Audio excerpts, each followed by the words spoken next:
मिट्टी भी खराब कर रही है, लेकिन वो नहीं मानी। गांव के और परिवार के सभी लोगों ने ये निर्णय लिया कि इसे यहीं रहने दो। इसके लिए एक झोपड़ी बना दो और वो वहाँ अपने पति के साथ उसी झोपड़ी में रहने लगी। वो पति की साफ सफाई करती और उसके पास ही बैठी रहती। उसकी छोटी ननद दिन में 2 बार आकर उसे भोजन दे जाया करती। अब वो हर चौथ का व्रत करती, चांद को अर्घ देती, ज्योति देखती और जब चौथ माता आती तो माता कहती, करवो ले, भाइयों की प्यारी बहन करवो ले, घनी बुखारी करवो ले। तो वो चौथ माता से अपने पति के प्राण मांगती, पर चौथ माता उसे ये कहती कि जब हमसे बड़ी चौथ आएगी तो उनसे मांग लेना। ऐसे एक एक करके सभी चौथ आई और सभी यही कहकर चली गई कि हमसे बड़ी से मांग लेना।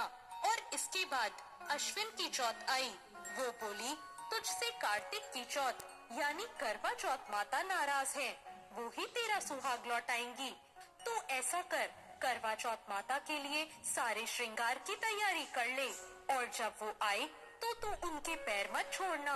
इसके बाद जब करवा चौथ आने वाली हुई तो उस लड़की ने अपनी छोटी ननद से पूरे श्रृंगार और सुहाग का सारा सामान मंगवाया और करवे भी मंगवाए। उसकी सास ने सोचा, जो मांगती है दे आओ।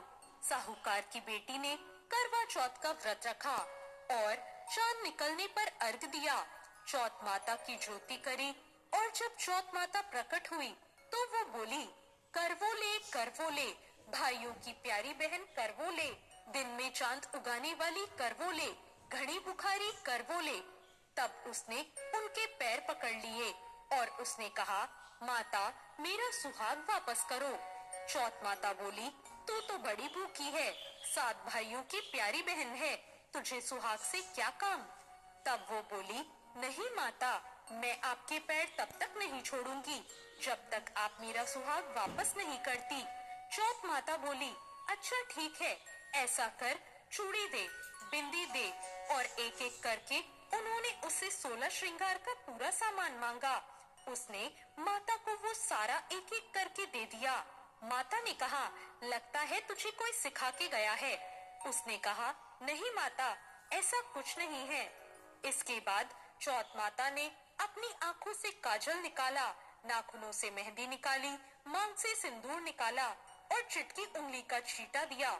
उसका पति जीवित हो गया और चौथ माता जाते जाते उसकी झोपड़ी पर लात मार गई, जिससे उसकी झोपड़ी एक महल में बदल गई। अब जब उसकी छोटी ननद खाना लेकर आई तो उसने देखा भाभी की झोपड़ी की जगह तो कोई महल खड़ा है, लेकिन उसने अपनी ननद को देख लिया। ननद को देखते ही उसके पास आई और बोली, देखो भाई साहब, आपका भाई वापस आ गया है, घर जाओ और सासू जी से कहो गाजे बाजे के साथ हमें लेने आए। ननद दौड़ी दौड़ी अपनी माँ के पास जाकर बोली, माँ भाई जिंदा हो गया है। माँ बोली, उस भाभी के साथ तेरा दिमाग भी खराब हो गया है, मरने वाला कभी जिंदा होता है। ननद बोली, नहीं माँ, मैंने देखा है, भाई सच में जिंदा हो गया है। भाभी ने गाजे बाजे के साथ बुलाया है। सभी घर वाले गाजे बाजे के साथ अपने बेटे को लेने पहुँचे।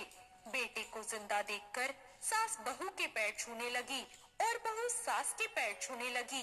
बहू बोली, देखो माँ, आपका बेटा वापस आ गया। सास बोली, मैंने तो साल भर पहले ही इसे भेज दिया था, वो तो तू ही थी जो इसे वापस लेकर आई है।